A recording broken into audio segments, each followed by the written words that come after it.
Good morning from a beautiful day in Vienna, where I've woken up very excited actually, because every day so far I've been looking at this view in the evening and the morning and thinking, oh, these lovely domes and spires everywhere you look. No idea what each of them is.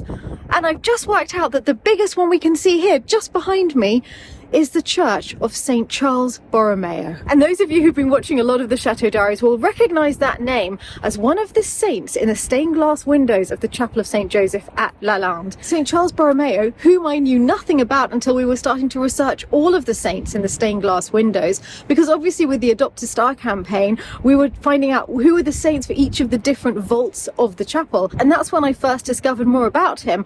Little did I know that when I came to Vienna, one of the grandest, most magnificent Baroque churches would be dedicated to him. So we are definitely going to go and visit that church today. But first we're going to the stunning art history museum here, which is so big that I think we need to do some research as to which bits we're going to go and delve into. We're on our way to the museum, so we just walked past the stunning opera house that we were in last night, and we noticed the date on the top, 1868. The same year that the Death of St. Joseph scene was painted in the Chapel of St. Joseph at Lalande. Isn't that weird to think that these two things same time it would have been, yeah, simultaneously? Franz Joseph I and the Empress Sissi were in the imperial box for the opening of the opera, and the French artist Joseph Engalliat was in the Chapel at Lalande painting the fresco on the wall. I love it when you start to put things in perspective like that, like what was happening at which time, because the Chapel of St. Joseph never seems that old to me.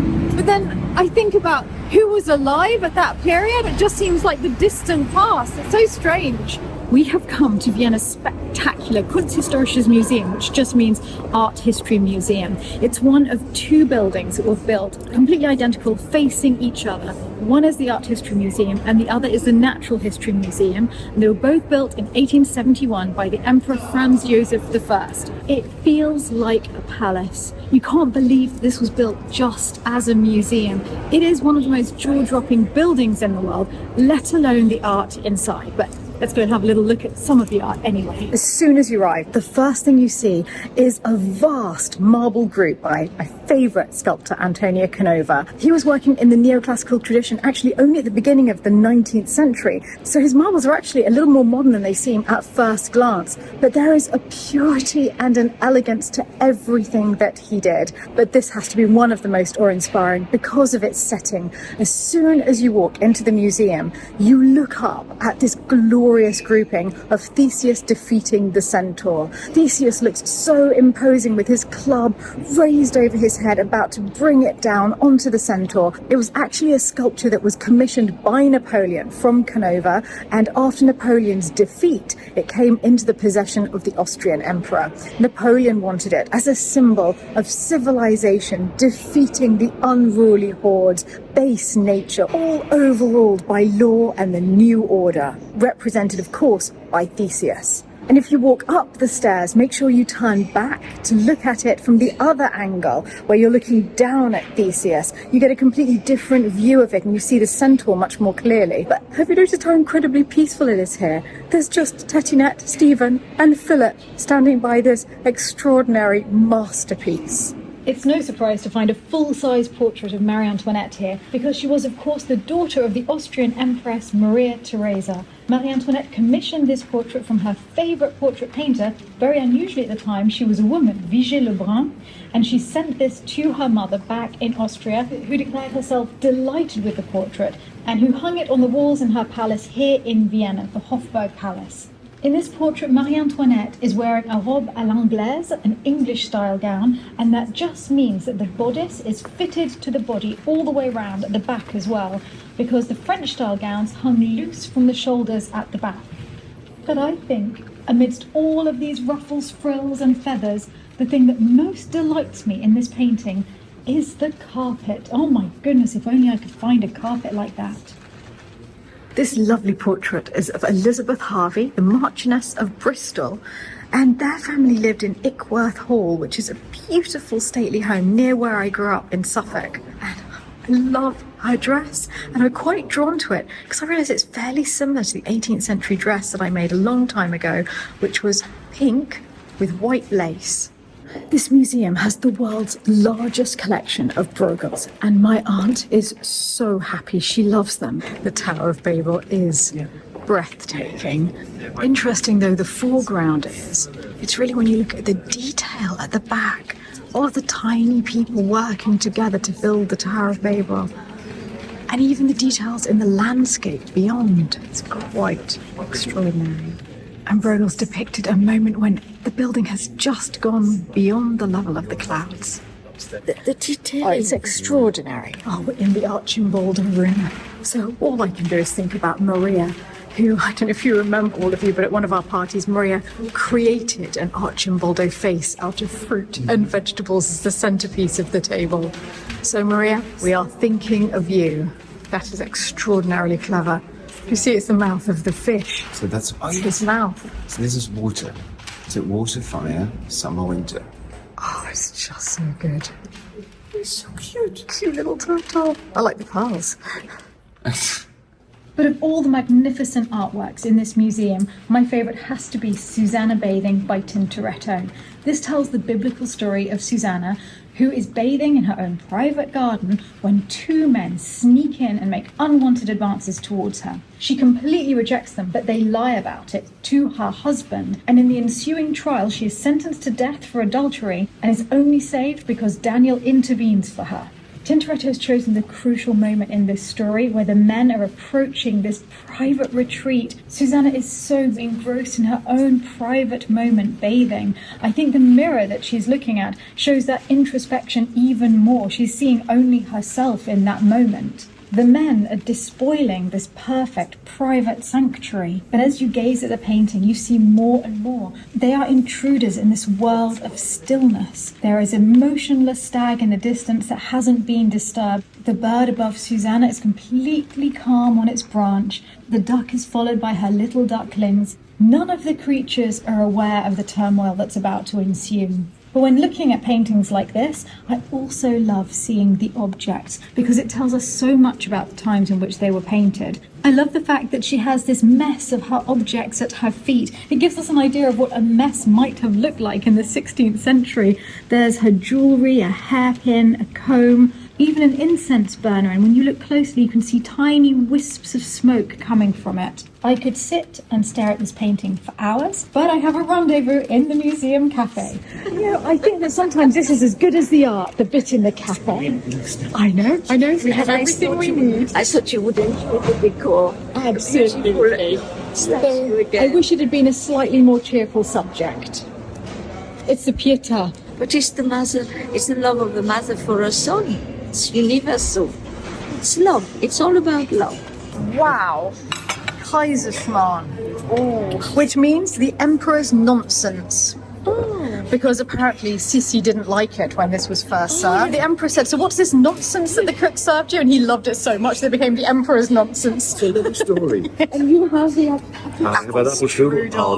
Can't come to Vienna and not have that. This is Buchten. It's I've never heard of this. dumplings filled with apricot jam and custard.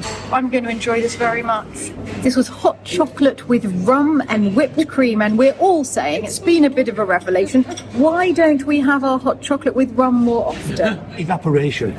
Oh, it's a shame it evaporated before you could get to it. It was very nice, actually. Delicious. Wasn't it? It's so good. There was a lot of rum.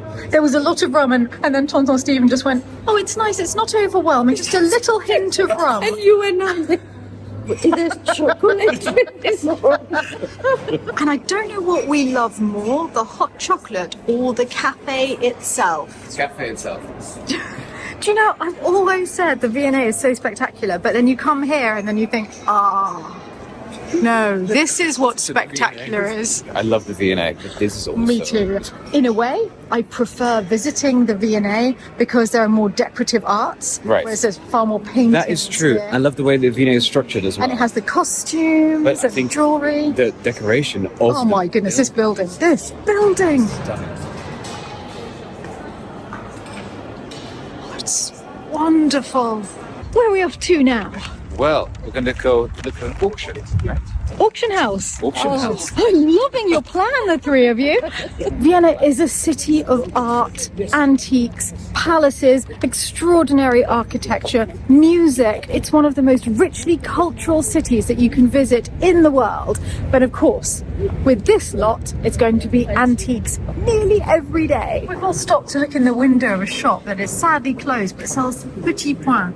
Tiny embroidery. The stitches are minuscule. Absolutely charming. This whole city feels like your spiritual home, Philip. Yes. If Venice is mine, this is yours. Absolutely. We've come to the Dorotheum. That's the huge auction house in the centre of Vienna. They have lots and lots of auctions during the year, so we're hoping that there'll be a viewing that we can see. As I've said to you all before, I feel that coming to auction houses is just like going to museums, because you see things that have usually been in private collections. It's an absolutely vast building, and each floor is filled with completely different sort of auction viewings. Down there you can see there's contemporary art. Opposite us, there's porcelain and jewellery. And there's even a cafe, just in case you need a little hot chocolate to give you the strength to carry on window shopping.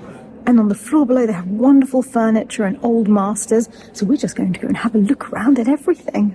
It's amazing. It's like being back in an art gallery. Only everything is for sale. Oh, she's delightful. I absolutely recommend to anyone coming to Vienna to come to the Dorotheum. Oh, that's less cheerful. Don't think I'd want that on the wall. This little table has a starting price of about 7,000 euros, which seemed very high. We realised it comes from the castle in Potsdam, dates from 1855. Just these extraordinary pieces of history, all for sale. And upstairs there's an area which is not for auctions. All of this is for sale. No surprise, Philip's found the Herond. Well, actually, this is my aunt's wedding service, I think. She has the entire set. It's very beautiful. I like this one too. Well, they have them in blue, coral, purple, and... Oh, the blue's here. The blue is beautiful. Beautiful. Beautiful. I do love the green version. It's one bit of the sort of like coral. Oh, yes, so that's the coral you were talking about. Yeah. And look, this is the owl garden. I was sent a lovely bowl in this, which is on my desk and has some chocolates in at all times for emergencies. A little vase you got as well. And a little vase. Isn't it beautiful? Also beautiful too. Mine's in that pattern. It is lovely. Little pigs, look. Oh, the little knife rests. This is a beautiful heron service. I think it's for 9 people. And what I love the most are the little soup bowls with roses on top. It's very, very charming. Oh, I love heron. I think it's my favourite too. Yeah. Have you seen the Rosenthal? I didn't realise it was Romance Rosenthal. by Björn Wienblatt. It's the ones that match your glasses. My family's glasses and my family's cutlery as well. So this was the tea and coffee set. Yes. My family, I don't think they ever had the tea and coffee set. They only had the crystal and the silver. But it's the crystal that I'm trying to put back together. And it's exactly the same motif. Yeah, you can see it. Ovals with a Just, yes, it's not the gold motif, it's the actual background Yes. motif. And if it's very easy to see, It's almost like a peacock pattern. it's those little ovals. They're etched into the crystal. Very, very elegant, by the way. This It is. coffee service. Look at the shape of that milk jug. Yeah, you're right. It's quite a charming milk jug. But we don't need another coffee. No, that's one thing we definitely do not need. After all the excitement of the day, I started worrying we wouldn't have time to actually make it to the St. Charles Borromeo church. But oh my goodness, I'm glad we did. It's beautiful. It is spectacular. I mean, you can see straight away looking at it, it's a Baroque church. Yes, it's very much like our lunch. Okay, there's some slight differences between the chapel at Lalande and this one. There are these 2 huge spiral columns outside the church, and they're covered with scenes from the saint's life. And there he is, the man himself, Charles Borromeo, just above the altar, looking up to the heavens. When he was Bishop of Milan in the 1500s, there was a huge plague that broke out in the city, but he refused to leave, instead staying in the city to organise the feeding of between 60 and 70,000 people a day, and using his own money and going into debt to do so. Isn't it the most beautiful church, Philip? It's amazing. You're so happy about the little balconies and the windows. It feels just like any other courtyard, you know what I mean? It feels very unusual for a church. Entrance hall or something. Have you seen the Nativity? Yes. Oh, it's so wonderfully decorated. Love it. It's so expressive. It is absolutely beautiful.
Beautiful model of the church. It really gives you an idea of the scale.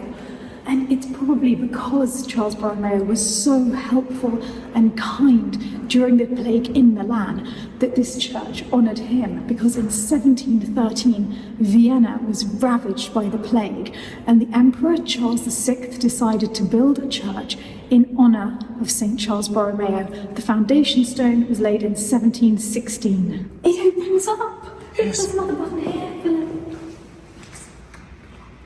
This is wonderful. This is a sacristy. There it is. There's the bell. Oh, I love this. It goes on for miles. We can't believe this. It turns out that here, in this case, full of items that would have been worn by a bishop in the 16th century, this golden mitre was the mitre of St. Charles Borromeo. It was owned by the city of Milan after the death of Charles Borromeo, and in 1713, the year of the plague in Vienna, they gifted it to the wife of the Emperor Charles VI, and since then, it has been here. There's his mitre. Isn't it extraordinary that until I had seen him in the stained glass window at the Chapel of St. Joseph at Lalande, I had never heard of St. Charles Borromeo. I had no idea that one of the most important churches in Vienna was dedicated to him, and that we would be on his trail here, even seeing his mitre. Though I must say I'm rather distracted by the absolutely extraordinary shoes that a bishop would have worn in those days. Aren't they exquisite? They'd go well with your coat. Thank you very much. But there are more stairs, so let's carry on going up. We were not expecting this.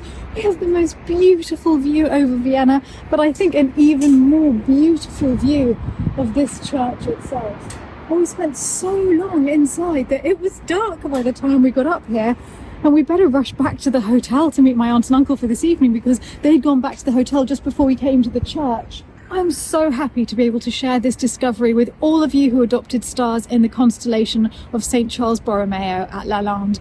Thank you so much to all of you and to everyone else who's adopted a star at Lalande, because you're transforming the chapel at Lalande and helping us make so many discoveries along the way. Right, we're heading back to the hotel. Get ready for the evening. We do still have some stars available in the constellation of St. Charles Borromeo at Lalande, so if any of you would still like to adopt a star, I'll put a link for that in the description box below. Hallo, wäre es möglich, an meiner Reservation zu haben für heute Abend für 4 Personen? Vielen Dank. Tschüss. Entire reservation conversations in German. Look at you go. I'm feeling quite proud right now. You're feeling very embarrassed, I didn't know you. I know I snuck up. It's like a headless chicken. Look what Tatiana and I have done by accident. See, you can tell we're family, can't you? I've just spent a never seen that lifetime before. emulating. Beautiful. Do you mind holding the door? I can hold the door, don't you worry. I have to get my own coat. Your coat is where, darling? Where's your coat? It's literally I sticking. can't believe you had to get your own coat. He's sticking his brooch. What a vain man. The poodle. Oh. Instead of helping his wife with her coat. Oi, oi, oi. Honestly. Are we in the right? Let's see this brooch that all the fuss was about. It is the poodle on the new jacket. Oh, yes. Very glad we've seen that on our last Shouldn't wear night. that indoors. Very elegant. I must say you chose well. You thank you. You On the jacket found it, between you and Chantal, you chose the right jacket for me. You will be Teamwork. my future dresses. We've come for dinner to Café Santal for our final evening, though actually we'll probably have dinner tomorrow night somewhere because our flight isn't till 10 p.m. So beautiful here. It's just gorgeous. We're doing it again, Antoinette. Oh, This time I'm Wiener following you. Schnitzel. Is that the third time you've ordered Tafelspitz in Austria? Third, I can't remember. Third. But yeah, it's the third. And For the boy, this again, Philippe. roast pork for you. We've come to choose our cake for dessert. Oh. Sissy's favourite rum pastry with apricot jam, chocolate glaze with hazelnuts. Right, well that's done for me. The Empress Sissy loved violets. She wore a violet scent. She even loved violet ice cream. So here I have a cake with a little violet topping, whereas Philip's gone full coconut mango. And my uncle has decided to go on a diet at the end of My body this. is a temple. Aha! Now the truth is out. There's nothing lovelier than coming home at the end of a full day. Our last evening coming back at the Hotel Imperial.